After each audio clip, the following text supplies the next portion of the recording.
चलिए। हाँ चलो। चलिए चलिए।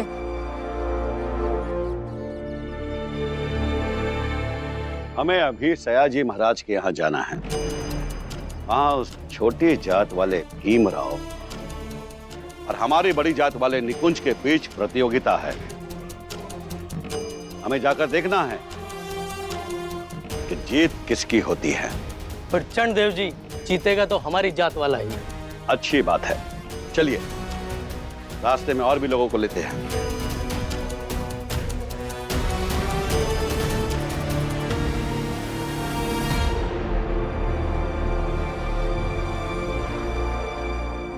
जीते वही जो ज्यादा काबिल हो।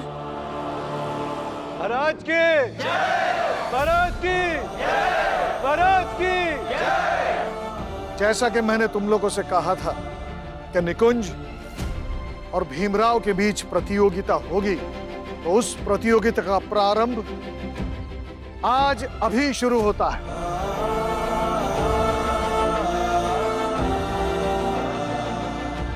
और आप दोनों के लिए इस प्रतियोगिता का यह पहला चरण होगा। दिए लाए जाए।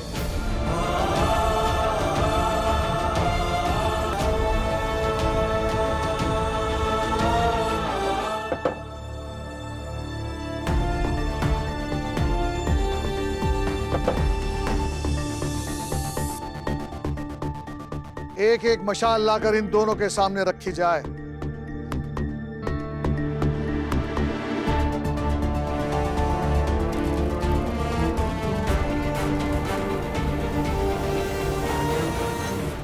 जनार्दन, इतनी दिए का महाराज क्या करेंगे?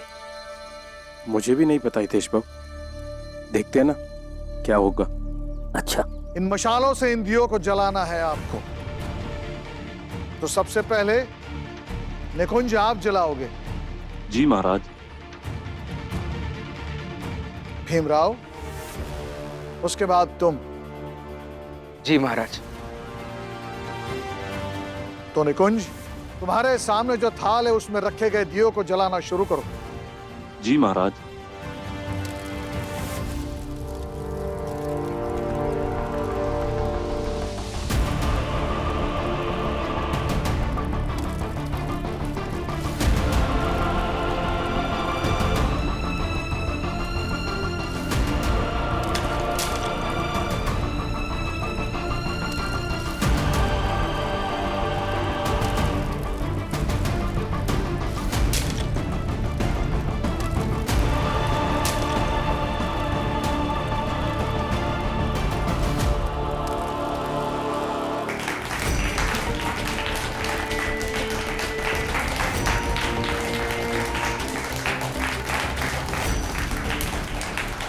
भीमराव, अब तुम जलाओ। जी महाराज।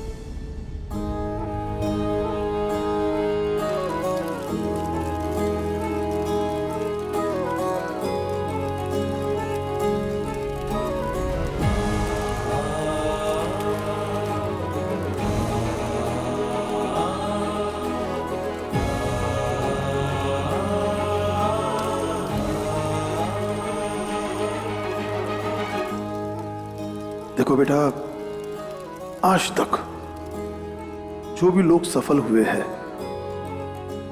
उन सब में एक बात समान होती है। वो लोग अपने हर काम को बड़े प्यार, इज्जत और बेहतरीन तरीके से करते हैं। तो तुम भी कोई भी काम करते वक्त ये बात जरूर ध्यान में रखना।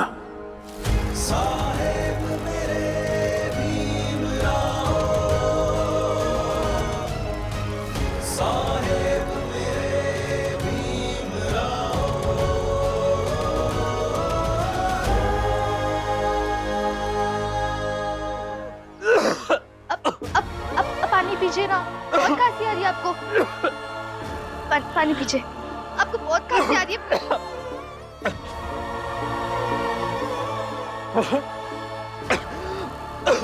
आपकी खांसी नहीं रुक रही है, डॉक्टर के पास चलते हैं ना। नहीं लक्ष्मी, कुछ नहीं हुआ, ऐसे ही लक्ष्मी। आपकी तबीयत और खराब हो जाएगी। चलिए डॉक्टर के पास चलिए।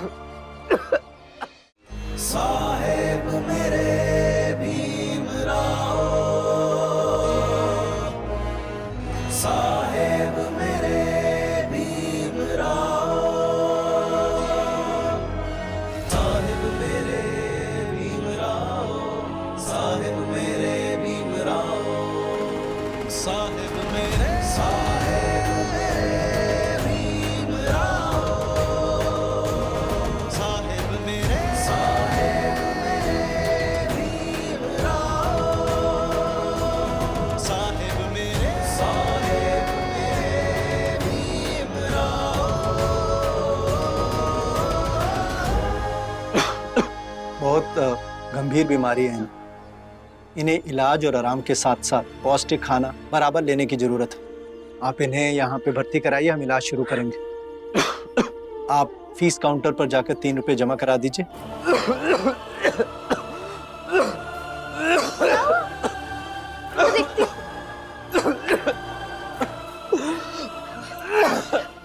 अब बैठिए यहाँ पे, बैठिए। पैसे का इंतजाम करना पड़ेगा। अब रहिए यहाँ पे, मैं देखती हूँ कुछ। क्या हुआ? कहाँ से आएगा पैसा लक्ष्मी? पता नहीं, लेकिन कहीं ना कहीं से तो लाना पड़ेगा ना। लक्ष्मी, मुझे अभी के अभी मुंबई छोड़ के जाना पड़ेगा। क्या? कैसी बात कर रहे हैं आप? कहाँ जाएंगे इस हालत में? घर की स्थिति देख रही हो तुम? इस स्थिति में कहाँ से लाएंगे इलाज के लिए पैसा मेरे लिए? और भीम तो मेहनत कर रहा है ना अपनी छात्रवृत्ति के लिए। इस परिस्थिति में अगर घर वालों को मेरे इलाज के बारे में पता चला ना तो ध्यान भट जाएगा सबका, और फिर हमेशा की तरह सब इलाज में, खाने में, इन सब के पैसे जुटाने में लग जाएंगे। मुझे जाना पड़ेगा लक्ष्मी, जाना पड़ेगा। सुनिए, आपको कहीं अकेले जाने की जरूरत नहीं है। तो क्या करें लक्ष्मी, बताओ।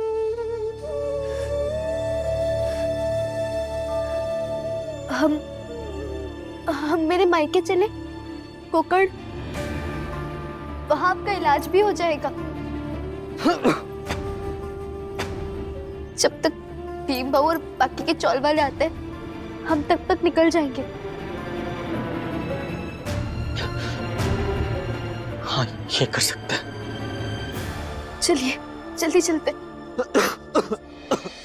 भीमराव, मैंने कहा था तुमसे मशाल से दिए जलाने हैं, किंतु तुमने दिए से दिए जलाए। ऐसा क्यों? क्षमा करें महाराज, लेकिन मेरे लिए इन दियों का जलना शिक्षा के विस्तार जैसा है। शिक्षा की लौ एक दूसरे को ऐसे ही प्रज्वलित करती है जैसे अभी एक दिए की लौ ने दूसरे दिए को जलाया। महाराज, ऐसा करने से सब दिए जल भी गए और एक भी दिए का नुकसान नहीं हुआ।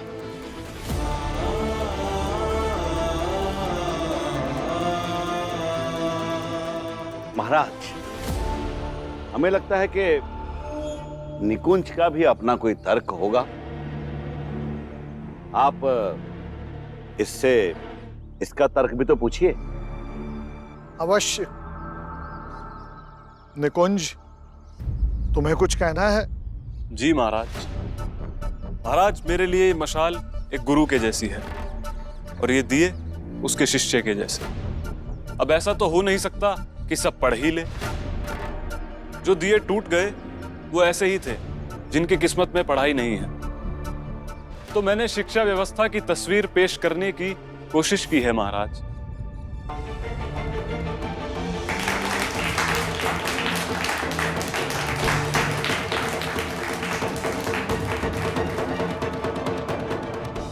क्षमा कीजिए महाराज, लेकिन मुझे ऐसा लगता है शिक्षा के इसी व्यवस्था को बदलने की जरूरत है ताकि समाज में एक भी दिया जले बिना ना टूटे।